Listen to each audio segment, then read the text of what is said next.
കർഷകനെ നമുക്കിപ്പോ പരിചയപ്പെടാം. ഇടുക്കി ചുരുളി സ്വദേശിയായ ഷാജി സെബാസ്റ്റ്യൻ ആണ് ആള്. ഷാജിയുടെ ഡ്രയറിൽ 8 കിലോ ഇറച്ചി 24 മണിക്കൂർ കൊണ്ട് ഉണക്കിയെടുക്കാം. ചെലവ് വെറും 20 രൂപ മാത്രമാണ്. പഴയ ഉപയോഗശൂന്യമായ ഫ്രിഡ്ജുകളിൽ ഗപ്പി വളർത്തുന്നത് കുറച്ചു നാൾ മുമ്പ് വലിയ ട്രെൻഡായിരുന്നു. കുട്ടികളാണ് പ്രധാനമായിട്ടും അത് ചെയ്തിരുന്നത്. വെക്കേഷനൊക്കെ ഒരു വിനോദമായിട്ടാണ് കുട്ടികൾ അത് ചെയ്തിരുന്നത്. പക്ഷെ അതിലും ഫലപ്രദമായി ഈ ഫ്രിഡ്ജുകളെ മാറ്റാൻ കഴിയും എന്ന് തെളിയിക്കുകയാണ് ഇടുക്കി കഞ്ഞിക്കുഴിക്ക് സമീപം ചുരുളിയിലെ ഒരു കർഷകൻ ഷാജി സെബാസ്റ്റ്യൻ. അദ്ദേഹം എന്താണ് ഈ ഫ്രിഡ്ജുകളെ മറ്റൊരു രീതിയിലേക്ക് മാറ്റിയത് എന്നതാണ്. അതെന്താണെന്ന് ഈ കർഷകനായ ഷാജി ചേട്ടൻ തന്നെ പറയും. എന്താ ചേട്ടാ ഈ ഫ്രിഡ്ജുകൾ എന്തായിട്ടാണോ? ഫ്രിഡ്ജുകൾ ശരിക്കും ഒരു ഓവനാക്കി മാറ്റുക. അതായത് ഡ്രയറാണ്, ശരിക്കും മിനി ഡ്രയറാണ്, ലോ കോസ്റ്റ് ഡ്രയർ എന്ന് പറയാനുള്ളത്. നമുക്ക് കർഷകർക്ക് കൈത്താങ്ങായിട്ട് നമ്മളൊരു ജാതി കർഷകർക്ക് ഇത് പ്രധാന ഉപയോഗം ജാതി കർഷകർക്കാണ്. അവർക്ക് ഈ മഴക്കാലത്താണ് ജാതി മിക്കവാറും കാലം ഉണ്ടാകുക. അപ്പൊ അത് ഉണങ്ങിയെടുക്കാൻ വളരെ ബുദ്ധിമുട്ടാണ്. അങ്ങനെ ഇരിക്കുന്ന അവസരത്തിലാണ് എന്റെ സുഹൃത്ത് ഇതൊരു 6-7 വർഷമായിട്ട് ചെയ്തതായിരുന്നു. കരിമ്പലുള്ള ബിനോജ് എന്ന് പറഞ്ഞ സുഹൃത്താണ് ചെയ്തുകൊണ്ടിരുന്നത്. അദ്ദേഹത്തിന് ടൈം കുറവായതുകൊണ്ട് അദ്ദേഹം പറഞ്ഞു, ഷാജി ഇങ്ങനെ ചെയ്തു നോക്ക് എന്ന് പറഞ്ഞിട്ട് ഞാൻ അവിടെ പോയി കണ്ടു പഠിച്ച് അദ്ദേഹത്തിന്റെ ഉപദേശപ്രകാരമാണ് ഞാൻ ചെയ്യാൻ തുടങ്ങിയത്. അങ്ങനെ ചെയ്തു തുടങ്ങി ഒരു 7 മാസത്തോളമായി ഞാനിപ്പോ ചെയ്യാൻ തുടങ്ങിയിട്ട്. ഇതിപ്പോ നമ്മള് ഒരു ഡ്രയറാക്കി മാറ്റിയ പഴയ ഫ്രിഡ്ജാണ്. ഒന്ന് തുറന്നു കാണാം. തീർച്ചയായും ഇതിന്റെ അകത്ത് ഇപ്പൊ നിലവിൽ ജാതി പത്രിയാണ് ഉള്ളത്. ജാതിപത്രിയുടെ സീസൺ കഴിഞ്ഞു. അന്നേരം കുറച്ച് തവണ ഉണ്ടാകുന്ന നമ്മൾ എടുത്തിട്ടാണ്. പിന്നെ എന്താ, നമുക്ക് ഇതിന്റെ അകത്ത് ജാതിക്കായ, ജാതിപത്രി, അങ്ങനെയുള്ള എന്ത് സാധനം നമുക്ക് വീട്ടിൽപ്പെട്ട എന്ത് സാധനം ഉണങ്ങിയെടുക്കാം. അതാണ് ഇതിന്റെ പ്രത്യേകത. നമുക്ക് കറണ്ട് കാശ് വളരെ കുറവാണ്. 24 മണിക്കൂർ വർക്ക് ചെയ്യുന്നത് 2 മണിക്കൂർ കറണ്ട് ആകും. ഇതിനകത്ത് ഇപ്പൊ എന്ത് മാറ്റം വരുത്തുന്നത് ഫ്രിഡ്ജിനുള്ളിലുള്ള മുഴുവൻ സാധനങ്ങൾ എടുത്ത് മാറ്റും. കംപ്രസർ ഉൾപ്പെടെ എല്ലാ സാധനവും എടുത്ത് മാറ്റിയിട്ട് ബോഡി മാത്രം ശരിക്കും നല്ല ഡോർ നന്നായിട്ട് അടയുന്നതായിരിക്കണം. ബീഡിങ് നല്ലതായിരിക്കണം.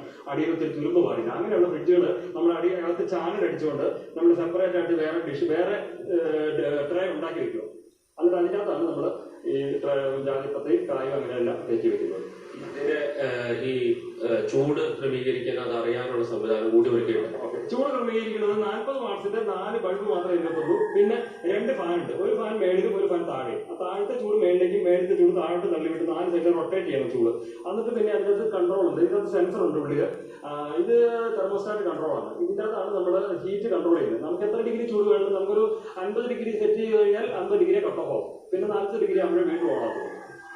അപ്പൊ ഇതിനകത്ത് ഈ നമുക്ക് വീട്ടിലുള്ള വലിയ മുളക് അങ്ങനെയുള്ള സാധനങ്ങളൊക്കെ ഇതിനകത്ത് ഉണക്കിയെടുക്കാം. അതിനുവേണ്ടി നമ്മൾ പ്രത്യേക രൂപകൽപ്പന ചെയ്തതാണ് ഈ സാധനം. ഇത് നമുക്ക് വീട്ടിൽപ്പെട്ട എന്ത് സാധനങ്ങളും, ഇത് സ്റ്റെയിൻലെസ് സ്റ്റീലിന്റെ ട്രേ ആണ്. ഇതിൻ്റെ അകത്ത് നമുക്ക് ഇറച്ചി, മീന്, ചക്ക, മാങ്ങ, കോവയ്ക്ക, പാവയ്ക്ക, അങ്ങനെയുള്ള മല്ലി, മുളക്, എന്ത് സാധനം നമുക്ക് ഇതിൻ്റെ അകത്ത് ഡ്രൈ ആക്കി എടുക്കാം. ഇതിനെന്ത് ചെലവ് വരും? പ്രധാനപ്പെട്ട ആളുകളെ സംബന്ധിച്ച് അതാണല്ലോ ഒരു സാധാരണ ഒരു ഡ്രയർ മേടിക്കുന്ന അത്ര ചെലവ് വരും. ഡ്രയർ മേടിക്കുന്ന ചെലവ് നമ്മളിത് വളരെ ചെലവ് കുറച്ചാണ് ചെയ്ത് കൊടുക്കുന്നത്. ഇപ്പൊ നമുക്ക് ഫ്രിഡ്ജ് അടക്കം നമ്മൾ ചെയ്ത് കൊടുക്കുന്നത് ഇപ്പൊ 6800 രൂപയ്ക്ക് ചെയ്ത് കൊടുത്തിരിക്കുന്നത്. ഈ നോർമൽ ടൈപ്പ് ട്രേ വെച്ച് നമ്മൾ സ്റ്റെയിൻലെസ് സ്റ്റീൽ ട്രേ വെച്ച് ചെയ്യുമ്പോഴത്തേക്ക് ഒരു 8500 രൂപ ചെലവ് വരും. അടുത്തൊരു ലക്ഷ്യം ഈ ഫ്രിഡ്ജുകളെ ഇതിലും ഫലപ്രദമായിട്ട് ഉപയോഗിക്കാൻ പറ്റും. ഫലപ്രദമായിട്ട് ഉപയോഗിക്കാൻ ഞാൻ ഏലക്കായയുടെ പൊടി, ചെറിയ അളവിൽ ഏലക്കായയുടെ പൊടി ഉണങ്ങിയെടുക്കാൻ വേണ്ടി ഒരു പരീക്ഷ നടത്തിക്കൊണ്ടിരിക്കുകയാണ്. അതായത് പണിത് തുടങ്ങിയിട്ടുള്ളൂ. അതിനുവേണ്ടി കോൺസെൻട്രേറ്റ് ചെയ്യാൻ സമയം കിട്ടിയിട്ടില്ല. ഒരുപാട് കേരളത്തിന്റെ വിവിധ സ്ഥലങ്ങളിലാണ് ഇവിടെ വിളിക്കുന്നത്. കേരളത്തിന്റെ വിവിധ പറഞ്ഞാൽ വിളിക്കാത്ത ജില്ലകളില്ല. കണ്ണൂർ, കാസർഗോഡ്, വയനാട്, അങ്ങനെ അവിടെ നിന്ന് പോലുള്ള ആളുകളാണ് വിളിക്കുന്നത്. അവർക്ക് ഇവിടെ വന്ന് കൊണ്ടുപോകാനുള്ള ഒരു ബുദ്ധിമുട്ട് കാരണം എല്ലാവരും ഇതിനകത്ത് ഒഴിവാക്കുകയാണ്. ദൂരം കൊണ്ടാണ്.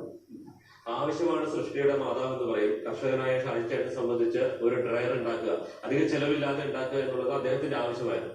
അതിൽ നിന്നാണ് അദ്ദേഹം ഇങ്ങനെയൊരു ഈ ഫ്രിഡ്ജുകളെ ഡ്രയറുകളാക്കി മാറ്റാനുള്ള ഒരു സംവിധാനത്തിലേക്ക് എത്തുന്നത്. അതിപ്പോൾ മറ്റുള്ളവർക്ക് കൂടി ഉപയോഗപ്രദമാകുന്ന തരത്തിൽ എത്തിക്കാനുള്ള ശ്രമം കൂടിയാണ് അദ്ദേഹം നടത്തുന്നത്.